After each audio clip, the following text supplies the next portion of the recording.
now we are. I think we are live. Yes, we are. We're yes, actually we live are. right now. Yeah. Yes. Oh man, that's so bad. I was just All talking over the smack. world. Oh, Yeah. sweet. We always talk smack, but Okay. no. Yeah, we are back and we talk English. Yeah, we're gonna talk English Strange now. for you guys that often see us talk Swedish, but we are really talking English, Swedish, English, and you talk Danish also. So, Yeah, but I hope you paid attention in school so you know some English at least. but we have a guy here that really can talk English. Yeah, we're not here that with- cool as you and me. But Talks too much, if you ask me. you are in a good place, I think. Yes, yeah, we're here with you, Jeremy, who is the PR for Unknown Worlds new game. No, sorry about that. Natural Selection 2. That's right. So tell us about the game. I mean, it's gonna be the next esport game. I love it that you've said that. It is, we'd hope it would be one of many. Natural Selection 2 is a game that says that real-time strategy and first-person shooter don't necessarily have to be separate. They can be combined. And the idea behind Natural Selection 2 is if you're playing an RTS, any of your units are actually a real person. So it's fully multiplayer only. We can go up to 16 versus 16, down to 5v5. One player on each side is a real-time strategy commander, while everyone else playing acts out the game in first-person shooter. Yeah, we saw, you showed us the game earlier today, and we're going to see it in a bit in the stream. So, Shades, what do you think? I mean, I was blown away. I mean, I'm stoked. I want it now, and I'm already like connecting people. They're like, okay, I know this guy. We should work with that guy, and I have a team in my head also. That's I'm stoked. I like the real idea of it, and for the first time we get the commander back, and I like that. Am I on that team? Sadly, You're no. so old. Oh, I'm burned too him. old. Oh, Damn. it's going to be Biffo live on stream. Yeah, come on. But I think we just put a movie on, the trailer on. It's not a trailer. It's actually so what we see. It's a video, it's very long, that runs through each of the alien life forms, each of the marine weapons. So I guess if while I'm talking about the aliens and the marine weapons, you might see some of them come up on that screen. Yeah, you will have it there. So if you see something fantastic, you just say, "Woo! Here, look at that." Should There we I go. move? Give it a. Yeah, yeah. Sweet. Then you see. I can see it, yeah. So So starting off with the base alien life form called the Skull. This guy, you see through his mouth, so right now you can see him chomping on things. It's pretty easy to know what you need to do as a Skulk because you've got your jaws right there. The idea behind the Skulk is he runs all over the ceilings and walls, as you can see there, just like the aliens in Aliens vs. Predator. And when he gets close, he chomps on them. You can also leap at them as well. Cool. And this is you tell me that this is the first guy you get hands on when you are an alien race. Yeah, so there's 5 different aliens, and when you spawn into a game, say 6 people start into a game, they'll all spawn as Skulks.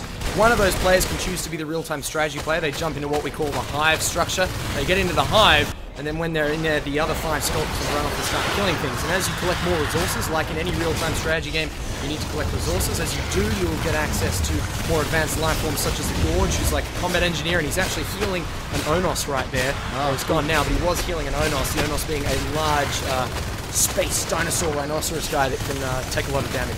So he can both heal his friends, and he also said he can help building to build faster or to be. Certainly. Can he repair them also?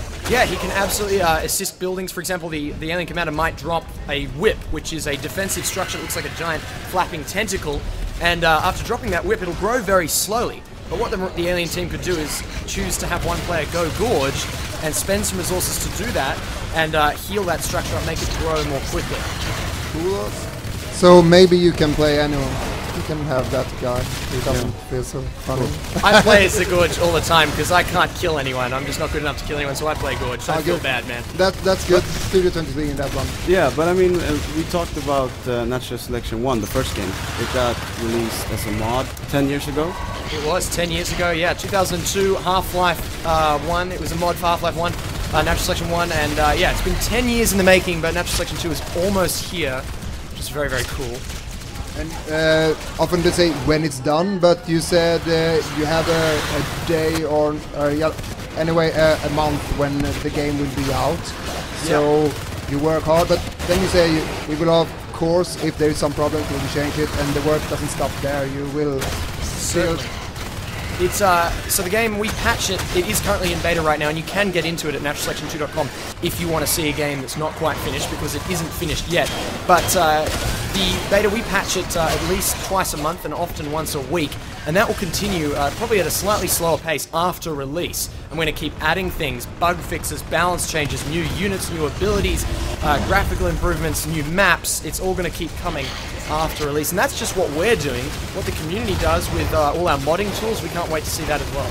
Yeah, you said that about modeling, making new maps, and that's one thing that really thrills me, that the community can make maps.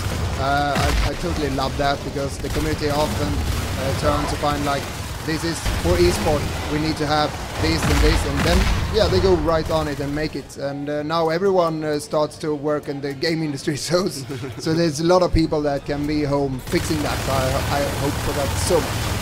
We you hope talked to. about one thing more that they were really stoked about, is that in-game, when you go into the game, you can change the name if you want to go as the alien race or the other race, the humans. Yes.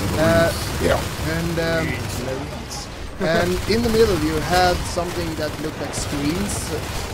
What was that? Because Yeah, I thought you'd never ask. So in the ready room, which is the room you join when you start a match, when you get plopped into this ready room, you've got 4 choices. The first is, as you said, go aliens. The second, go marines.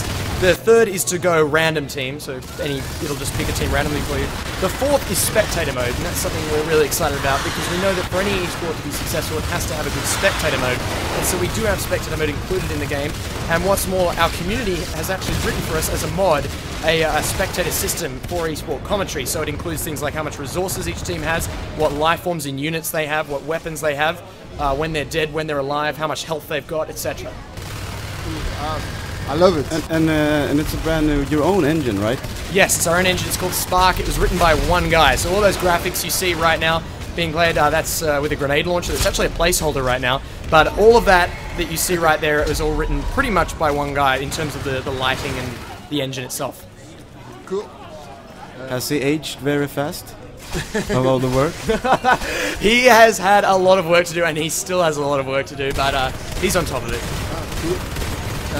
Yeah, we saw a short glimpse of the aliens, what I look like fantastic. You said you have one kind of guy that are like engineer.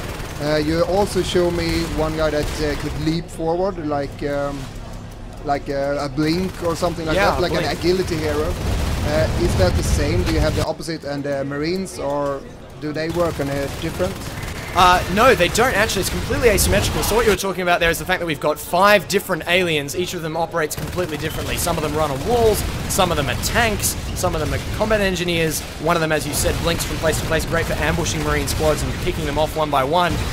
So they're all sort of class-based, each of the aliens. They're different class, but the marines, on the other hand, don't have any classes. You're always a human marine on that side, but what you do have is different equipment. For example, flamethrowers, grenade launchers, jetpacks, all the things that you need to deal with an alien threat. Flamethrowers. Oh, you've got to have flamethrowers. Yeah, and proximity mines. And proximity mines. I love that. Stick it behind me and it's like, yeah, come get me. And run, exactly. That's what I do a lot. Oh shit! Yeah. Ah, cool. And also we saw a bit of the spectator that you can be, how does I see from the above, and you can also